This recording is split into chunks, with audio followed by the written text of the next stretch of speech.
kind of related to the container issue. So my husband is self-employed, so he keeps lots and lots of receipts and documentation for jobs he's worked on. Do you have a great system for dealing with that paperwork? I feel like I have the mail under control, but I feel like the stuff that he brings home in his pockets and his files, like their drawers are just exploding with receipts, and there's no system in the filing cabinet in the basement. So how do I keep it organized in our main living space until we can get it to the basement? Yeah. Two pieces of the same heart, two halves of the same story, two harmonies to the same song. Perfect fit, and you're getting more, and the pieces fall into place. It's incredible. Ooh, ooh, ooh, ooh, ooh, ooh, it's incredible.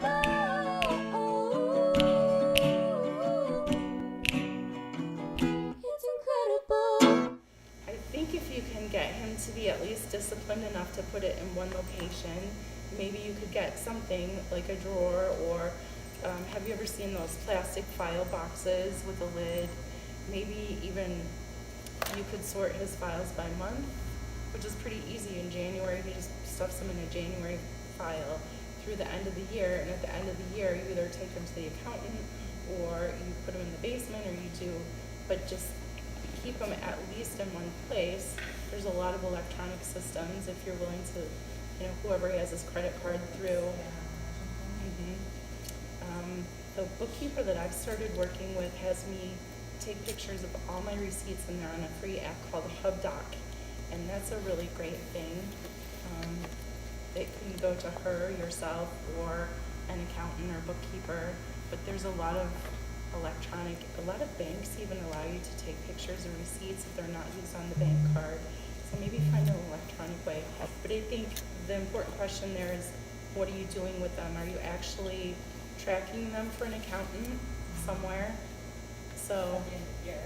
yeah. I told him a lot at one time. Yeah, if you can even get him to keep them by month somewhere, if you have a file drawer or file box, that way, at the end of each year, you can save them easily, or you can discard them at the end of the year after they've met. Well, you need to keep them up to 7 years for business, so I think I'd go electronic. I just try to keep the originals, even if it's in one drawer. And do you just literally like hand it to the accountant, or does he sort of diligently Total it at home, and then monthly or or annually?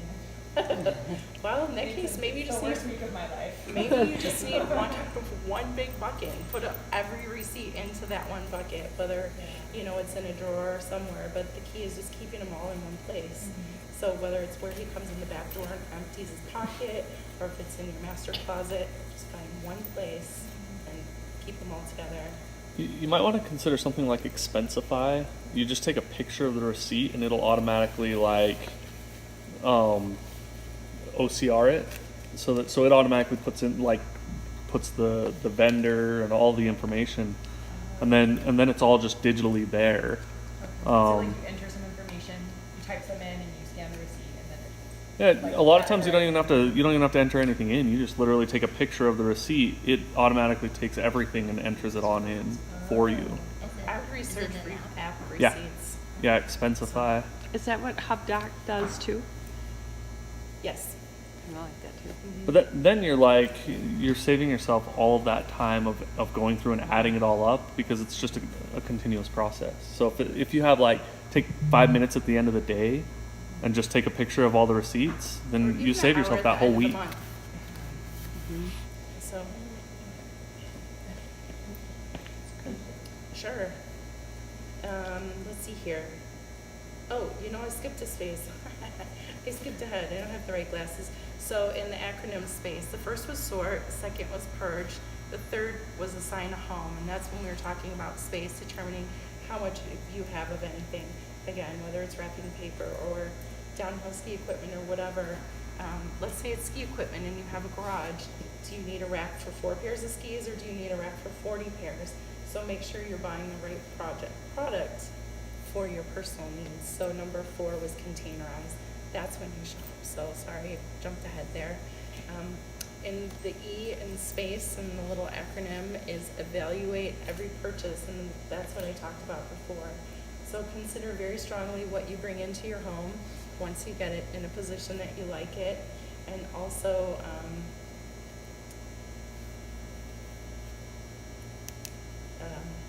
evaluate all your new purchases, and just really for every new thing that you bring into the home, try to take something out so you're not constantly filling it up more and more. You're sort of keeping an equilibrium once you're happy with it. So that's the process, and it really works in any room. The variables are how much stuff is there, how many places how much work do you have to do to get rid of it all, and what type of products do you need to then make the space function. So anyway, I want to talk now a little bit about where to get rid of things. And the first is sale. I think everyone would like to get a little value back from whatever they're getting rid of, right? It's nice to make some money. Park City, we have a lot of great places to sell items. First, there's estate sale companies. There's 2 main in town, and I can give you names later. You can always text or email me and ask for resources. I have a garage sale in the spring. Try to group it with a bunch of neighbors. It's nice every spring. I've been doing it lately. I used to think it was silly, but I give away so much stuff that it's nice to just make a little bit back. KSL.com, has anyone used it before? It's so Uses it simple. all the time. It's so simple. Yeah, and the nice thing about it, no PayPal fees, no shipping fees, and you instantly have someone hand you cash or check for it. Facebook, has anyone used the Facebook Park City online garage sale? It's super easy also. We have another website here in town, next door. There's Glenwild next door, Jeremy next door, Pinebrook next door. Are you all familiar with that? Yeah, you too. We're in Heber. Oh, okay. I'm sure there's a Heber next door. There is, if you, Is there? nextdoor.com. Okay, and what is it? And it's just kind of like your neighborhood. You put in your zip code and they Uh-huh. verify your address, and it's kind of all your neighbors. And people say, this is for sale, or I need a handyman, or I need a pet sitter. It's just Safety a great local updates Okay. resource. That's yeah, cool. it's- Yeah. Yeah, neighborhood building kind of References, resources, selling, buying, and it's all free and local. So Okay, next door. I think I personally have had most success with the Facebook online, and then KSL, with Nextdoor being third, but it's always an option. If you're trying to get rid of things, you might as well spend the extra 5 minutes and hopefully make some money. Let's see here. We have eBay, which is always a resource if you have something that's higher value and you think it might sell better outside of Utah. I have a client that I work for, and she had these curlers and hair straighteners that retail were $800. I listed them, they were brand new. She tried them once, she couldn't figure it out. She asked me to sell 2 sets of it. So I couldn't sell it locally for the value that it was. I put it on eBay, and I sold them for $600 in 30 minutes. I was pretty surprised personally, but nationally, there are people willing to spend $600 for hair curlers. So you do have to spend a PayPal fee and a shipping fee and an eBay fee, but it was still worth it after my commission. She still made almost $400 each for these curlers, so eBay still has a place, I think. We have a place in town called Switchback Sports. They will take ski equipment, some camping equipment, some ski clothing. And they're great with their bookkeeping. You take it in, and a month later you get a check. So it's a really nice family, a local family owns it. There's 3 furniture and home furnishing stores in town right at home, Pebbles and Twigs and Tressa's. They all do a nice job. Online, there's a lot of places that you can sell things like the Real and Poshmark for high-end clothing. Let Go is a new resource nationally for getting rid of things. So there's a lot of ways to sell things. It's time consuming, especially if you have to research. Maybe it's a set of dishes or golf clubs or something like that. It's best to look online, see if it's selling, see what the national value is, price yours competitively, and hopefully you'll have success.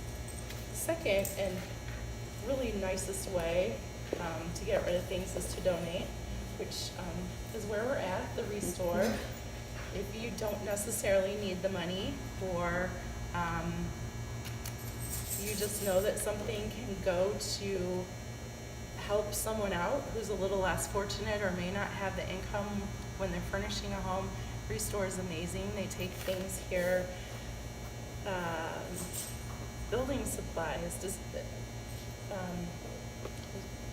anyway, I was gonna say, do you all know about it, but I'll just touch on some points and jump in if I'm wrong. But you take appliances, you take furniture, you take light housewares. I don't think you take clothing, right? No, most of the clothing we donate to Big Brothers Big Right. Sisters, so they can bring it here. Right. And then like when we make the receipt, we put it down there and then we give it to Big Brothers Big Sisters.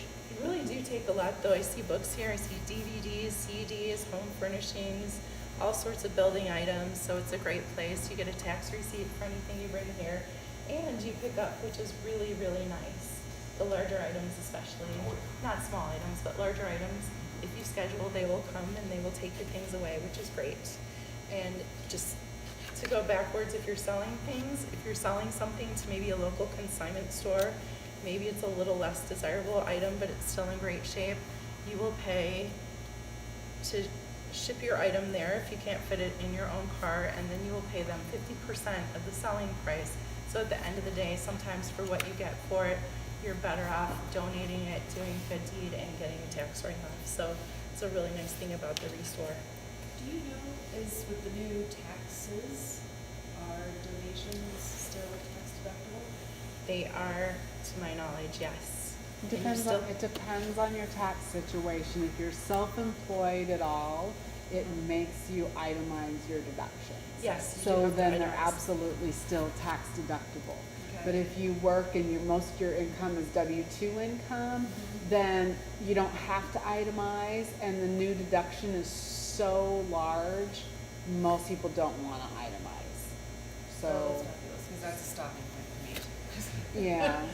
But there's a How does this station great website, it's deductible. Yeah. That you can go and you can look, because like, especially like clothing items and small housewares items, the actual deductible value is so small that if you're just a W-2 income person, I'd take the standard deduction all day long and not waste your time itemizing it. But if you're self-employed in any way, you have to itemize, and then it's a great way to lower your tax burden. The double issue is still production. Yeah. Mhm. Thank you very much.